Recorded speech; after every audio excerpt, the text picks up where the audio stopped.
할렐루야. 어제는 모처럼 제가 광화문에 가기 위해서 지하철을 탔습니다. 봄바람 때문인지 사람들의 얼굴에 생기가 돌았습니다. 여기저기에 예쁜 꽃들이 화사한 얼굴로 인사를 하는 듯 했습니다. 지하철에 사람들은 거의 한결같이 모두 스마트폰을 보고 무엇인가 열심히 보고 있었습니다. 제가 가만히 있으려니 왠지 더 낯설게 느껴졌습니다. 저들은 무엇에 그렇게 관심이 있는 것일까? 만약 스마트폰을 저들에게서 빼앗아가면 어떻게 될지 하는 생각도 해봤습니다. 봄의 햇살은 창살에 부드럽게 터치하는 듯 그냥 아름다웠습니다. 어제 제가 이런저런 생각으로 느낀 것을 한번 적어 보았습니다. 오늘 말씀은 요한복음 13장 34절과 마태복음 16장 24절입니다. 한 절씩이니까 제가 봉독해 드리겠습니다. 요한복음 13장 34절 내 계명을 주노니 내 새 계명을 주노니 서로 사랑하라. 내가 너희를 사랑한 것 같이 너희도 서로 사랑하라. 아멘. 마태복음 16장 24절입니다. 예수께서 제자들에게 이르시되 아무든지 나를 따라오려거든 자기를 부인하고 자기 십자가를 지고 나를 쫓을 것이니라. 아멘. 혹시 여러분들은 이런 생각을 해보신 적이 있는지 모르겠습니다. 우리 믿는 자들은 오랫동안 교회에서 봉사도 하고 예배도 드리고 말씀을 연구하고 기도도 하는데 왜 예수님의 성품을 참 담기가 어려운 것인가? 다른 형제 자매가 보기에는 믿음 생활을 시작했던 초기보다 언어나 이제 이 행동이 기독교인의 모습으로 많이 변했다고 하는데 실제로 내 자신을 정직하게 살펴보면 예수님의 성품은 아주 조금은 닮아가고 있다고 자신을 위로하는 정도에 이제 그치는 경우가 많이 있죠. 나의 이 겉모습은 믿음이 있어 보이는데 마태복음 23장 28절에 그 바리새인들처럼 나의 속은 외식과 불법이 존재하고 있죠. 그 이유가 무엇일까요? 이익과 헌신과 봉사 등의 이런 문제에 있어서 내가 좀 불편하고 손해보는 일이 생기면 여전히 회피하거나 은근히 자신의 주장을 관찰하려는 경향이 많기 때문이 아닐까 생각을 해봅니다. 또한 남의 시선을 너무 의식하고 행동하는 것은 아닐까. 주위의 사람들이 거의 그렇게 살아가고 있는 모습이기도 하죠. 그러나 세상적인 관점이 아니라 믿음 생활을 하는 성도의 그 입장에서 보면 우리의 속사람은 너무 허술하다는 것이죠. 너무 형식적인 면이 많다는 겁니다. 남이 보는 시야에서는 괜찮은 듯 하지만 진실한 성도라는 단어 앞에서 서면 할 말이 없다는 것이죠. 참 그리스도인으로서의 그 변화가 느리고 낙담이 될 때가 많이 있죠. 많은 사람이 믿음이 먼저가 아니고 사는 것이 먼저라고 생각하고 행동합니다. 예수님이 먼저가 아니고 내가 먼저일 때가 빈번하죠. 그렇다고 우리 자신을 자책하거나 포기해서는 안 될 것입니다. 어디까지나 제가 이런 생각을 해보는 것은 믿음의 발전과 자신을 본다는 그런 점에서 유익하기 때문에 이런 말씀을 한번 해보는 것이죠. 그런 맥락에서 예수님께서 우리에게 주신 새 계명에 대해 생각해 보는 것은 참 유익하다고 봅니다. 오늘 말씀 요한복음 13장 34절에 서로 사랑하라는 예수님의 그 명령은 우리가 온전히 실행하기가 어려운 것일까요? 예수님은 자신이 우리를 사랑한 것 같이 서로 사랑하라는 새 계명을 우리에게 주셨죠. 사랑하라는 이 계명은 예수님께서 매우 중요한 메시지라는 것이라고 한 그러한 점을 우리는 다시 한번 상기해 볼 필요가 있다는 것입니다. 단지 사랑은 좋은 것이고 중요한 것이라는 이런 관념이 아니라 우리가 목숨을 걸고 지켜야 한다는 의미가 있다고 하는 것입니다.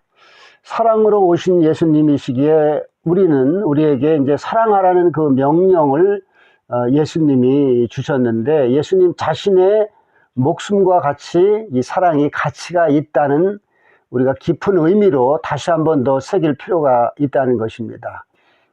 다시 말씀드리면 매사 사랑으로 행하라는 것입니다. 사랑이 없는 행위는 무가치한 것이라는 것입니다. 이 세상을 살아가기 위해 어느 정도 재물이 있어야 하는데 그 재물보다 더 중요한 것이 목숨인데 그 목숨보다 더 가치가 있는 것이 사랑이라는 것입니다. 예수님은 사랑 때문에 자신이 십자가에서 돌아가셨고 사랑 때문에 지금도 우리를 기다리고 계시죠. 그런데 마태복음 16장 24절의 말씀처럼 오늘 봉독해드린 말씀이죠.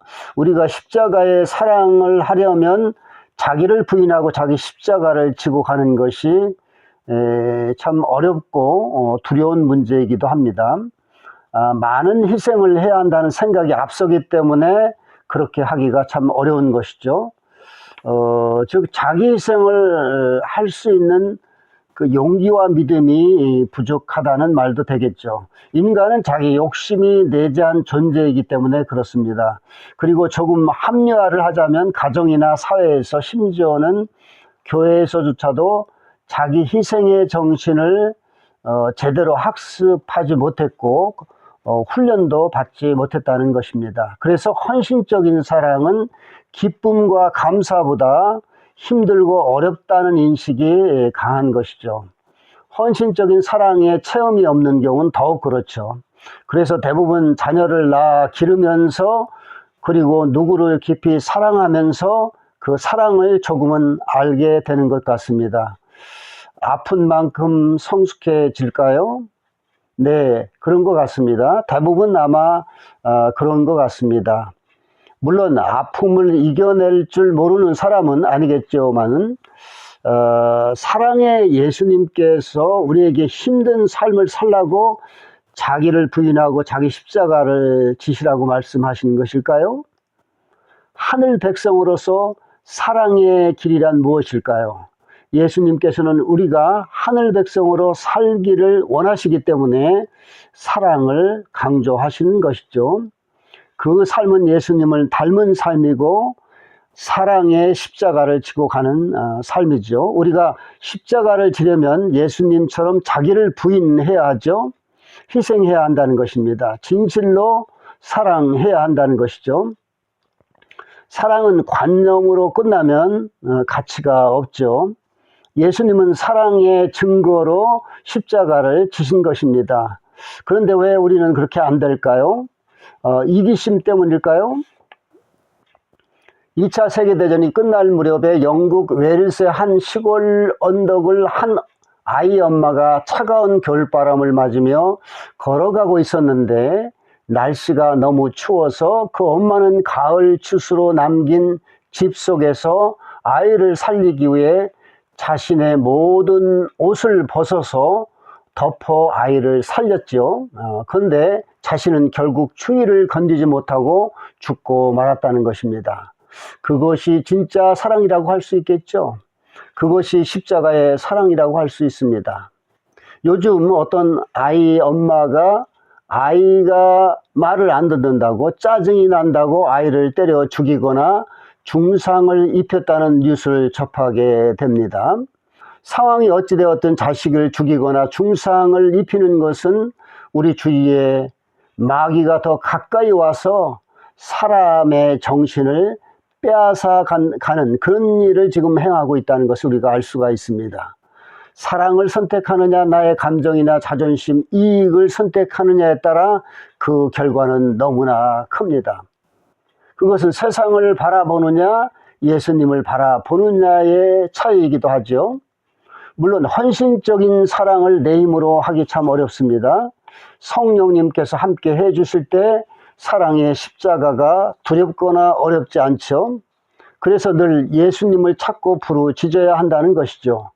예수님과 함께하는 삶이어야 한다는 것입니다. 그것이 거룩한 삶이고 하늘 백성으로 살기 위한 훈련이라는 것입니다. 그렇게 몸부림쳐야 한다는 것입니다. 참 쉽게 이루어지지가 않죠.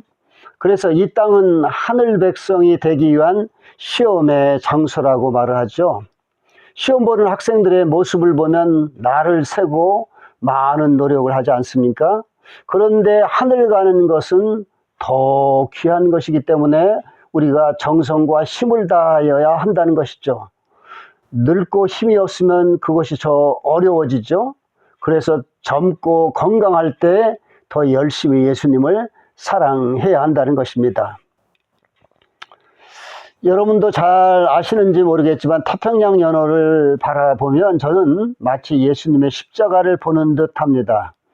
태평양 연호는 자기가 살던 곳으로 돌아와 알을 낳기 위해 수천 킬로미터 떨어진 바다에서 강이나 계곡으로 넘어오는 이 과정에서 온몸이 찍힌 이런 상처투성이가 된다고 합니다. 심지어는 오는 도중에 자기 고향으로 돌아오는 도중에 여우나 곰에게 잡아먹히기도 한다고 하죠. 마침내 자기 고향으로 돌아오면 그곳에서 새로운 생명의 알을 수북히 낳고 서서히 죽어가는 것이 연호의 일생이라고 합니다. 그런 연호는 무가차한 것일까요? 아니죠. 우리의 먹거리가 되고 새로운 생명을 탄생시켜서 연호의 계보를 잇게 합니다. 예수님의 십자가 사랑이 있기에 우리가 이렇게 살고 있고 천국을 소망하며 나아갈 수 있는 것이죠. 우리가 자기를 부인하며 예수님을 바라보고 갈 때 거룩한 길을 갈 수가 있습니다. 그것은 세상에 마음을 두지 않고 예수님의 마음과 함께 가는 것이라고 할 수 있겠죠. 예수님과 교제하는 삶이죠. 성령 충만한 삶이죠.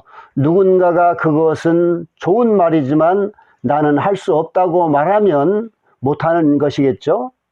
그렇지만 주님과 함께 하면 할 수 있다고 다짐하고 행한다면 할 수 있는 것이죠. 모든 것이 마음먹기에 달려있다고 하지 않습니까? 주님께서도 우리가 그런 다짐을 할 때 우리와 동행하시는 것이죠. 그런 측면에서 하나님께서 우리에게 믿음의 분량대로 주시는 고난과 연단은 구원의 과정이요 하나님의 선물이라고 할 수 있습니다. 고난과 연단이 하늘의 백성이 되기 위한 필수 코스라고 할 수 있겠죠. 또 영의 근육을 만드는 훈련이라고 할 수 있습니다. 그래서 고난과 연단은 마치 순금을 얻기 위한 당금질이라고 할 수 있겠죠. 그래서 우리에게 반드시 고난과 연단이 필요한 것입니다.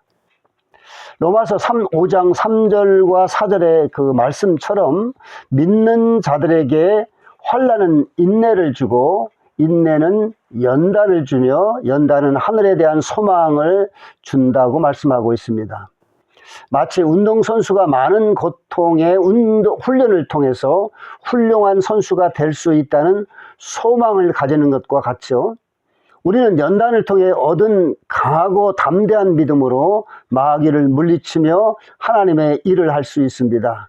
또 연단은 자신을 부인하고 온전히 하나님께 의지할 수 있는 믿음을 갖게 하기 때문에 예수님의 성품을 닮아가게 한다는 것입니다. 연단 없이는 믿음이 성장할 수도 없고 하나님과 동행할 수도 없죠. 그래서 연단을 세상의 시각이 아닌 하늘에 대한 소망으로 보는 믿음이 필요하다는 것입니다. 베드로후서 1장 4절의 말씀처럼 연단은 신의 성품으로 이끄는 훈련이라고 할 수 있겠죠. 아브라함은 믿음의 조상이라고 불릴 만한 연단들을 하나님께 받았습니다. 그 믿음의 연단은 하나님께서 기뻐하시는 것이겠죠. 예. 히브리서 11장 6절에 이런 말씀을 하고 있는 것이죠. 하나님께서 아브라함에게 100세에 얻은 아들 이삭을 바치라고 하신 것은 세상에서 아마 가장 큰 고난이었을 것입니다. 사랑하는 자식을 자기 손으로 죽여서 하나님께 제물로 바치라는 연단보다 더 큰 연단은 없을 것입니다. 그러나 아브라함은 조금도 주저함이 없이 이삭을 하나님께 바쳤다는 것입니다. 그것은 아브라함이 자신을 온전히 비우는 믿음이 있었기 때문에 가능했던 것이죠. 그것이 우리와 아브라함의 차이이겠죠. 그가 그러한 연단이 없었더라면 어떤 사람이 되었을까요? 여러분, 이스라엘 민족이 출애굽하여 가나안 땅으로 들어가려면 현대 트레킹 기준으로 하루에 만약에 20에서 25km를 걷는다면 400에서 500km가 되니까 약 3개월 정도 걸리는데 하나님께서는 그들을 광야에서 약 40년을 보내게 하셨다는 것입니다. 그 이유는 하나님께서 교만한 이스라엘 민족을 낮추시고 하나님의 명령을 지키는지 시험을 하기 위한 연단이었다는 것입니다. 또 그들을 굶주리게 하여 사람은 떡으로만 사는 것이 아니라 하나님의 입에서 나오는 모든 말씀으로 산다는 것을 알려주기 위함이었다는 것입니다. 즉 하나님의 선민으로서 성품을 소유하기 위한 연단이었다는 것입니다. 연단이 없는 개인, 교회, 나라는 모래 위에 지은 성과 같죠. 연단은 하나님께서 우리를 구원하시려는 사랑이라는 것입니다. 지금도 이스라엘 민족이 많은 고난을 받는 것은 무엇 때문일까요? 하나님께 온전히 순종을 하지 못한 것이기 때문에 그렇죠. 즉 자기를 부인하고 자기 십자가를 지고 예수님을 따라가지 않기 때문에 그렇다는 것입니다. 예수님을 부인하고 있기 때문에 그렇다는 것입니다.